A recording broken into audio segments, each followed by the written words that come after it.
జగిత్యాల జిల్లా మోతే గ్రామంలోని చెరువు నీటి మత్తడిని పరిశీలించి వరద ప్రభావం ఎప్పటికప్పుడు అప్రమత్తంగా ఉండాలని సంబంధిత అధికారులకు తెలిపారు. ఈ సందర్భంగా కలెక్టర్ మాట్లాడుతూ మోతే చెరువు యొక్క మరమ్మతులు గవర్నమెంట్కు 3 కోట్ల రూపాయలు అవసరమని ప్రతిపాదనలు పంపామని తెలిపారు.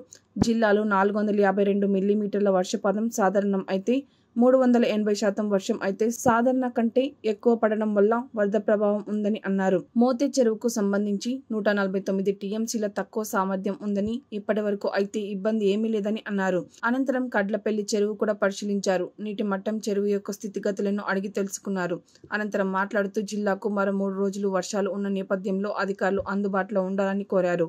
ఈ కార్యక్రమంలో ఆర్డీఓ మధుసూదన్, మున్సిపల్ అధికారులు, సంబంధిత అధికారులు తదితరులు పాల్గొన్నారు. కాబట్టి అన్ని కూడా ఇవన్నీ చెరువులని నిండి తగ్గుతాయి. సో ఏ డ్యామేజ్ అని అనుకున్నా ముందు నుంచి ఆల్రెడీ టీమ్స్ పెట్టడం జరిగింది. బండి ఎక్కడైతే కొద్దిగా వీక్ ఉందో ముందే మనం ప్రికాషనరీ మెజర్స్, బండి స్ట్రక్చరింగ్ మెజర్స్ కానీ లేకపోతే కొద్దిగా మత్తడి కొద్దిగా కట్ చేసి ముందే బయటకు పంపించడం అని తీసుకుంటాం. ప్రాజెక్ట్ ఎట్లా